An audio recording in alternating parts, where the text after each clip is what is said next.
Your son is a failure. He's barely passing my class, and with grades like this, I'm just not sure what kind of future he's gonna have. What do you have to say for yourself? You're supposed to graduate this year. Listen to Mr. Johnson. What kind of future do you think you're gonna have?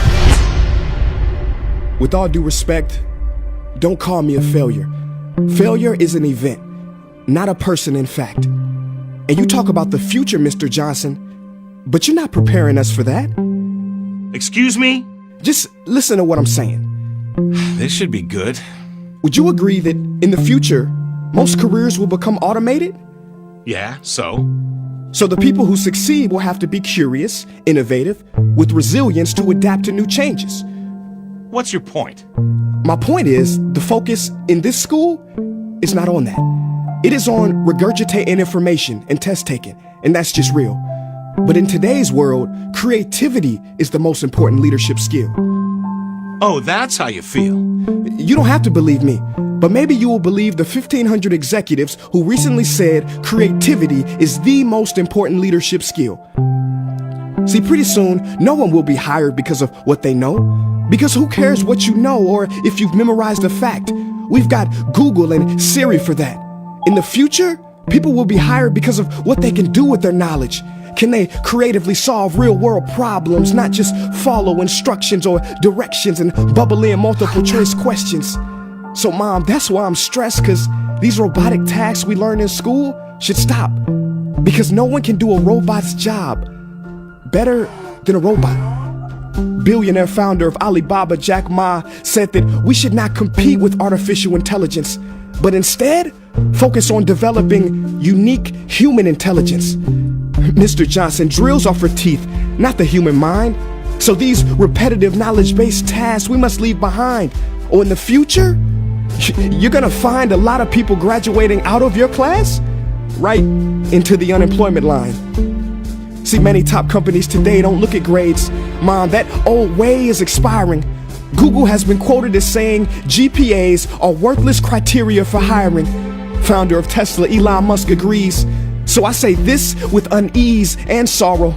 If you continue to teach today as you taught yesterday, then you rob us students of tomorrow.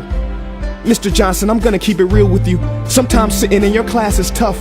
I'm constantly thinking, if I don't look up at the clock, maybe it'll speed up. So I listen to you do my work and pay attention, feeling like an hour had to have gone by, but it was only 3 minutes. So if you wonder why we're bored in class, look, you want to get a kid to hate reading? Give them this, a school textbook. And some people think it's our fault, and that hurts me. They say you can lead a horse to water, but you can't make him drink. And to that I say no. Firstly, you can put salt in that horse's hay and make him thirsty. And if you bring joy in your classroom, you can make any bad student nerdy, as he or she discovers the beauty of truly learning. Mr. Johnson, I mean no disrespect.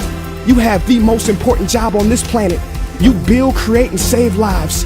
But if you really care about my future, like you say, then you have to fully commit and ask yourself honestly, how do I prepare a child for a future that doesn't yet exist? Here's a hint. The answer is not found in this. It's using this and this. See, in the future, we will need more passion and compassion. People with inspired hearts and wisdom to uplift this planet. And Mom, I love you, but can I be real? Go ahead. You want to know one of the biggest factors for childhood success? It's not IQ. It's family meals. And we haven't had one of those in a while. See, I know sometimes you don't feel proud, because I may not be a straight A student, but I'm not stupid. These tests may be 70% of my grade, but they're 0% of my future. But don't worry, I'll pass this class and get through this. But I need you to give me the space I need to be me and live true. Because the best feeling in the world is that your own parents get you. There's a passage in a book called The Prophet by Khalil Gibran. And if you don't mind, I'd love to share it with you. Go ahead. See, he says, your children are not your children. They are the sons and daughters of life longing for itself.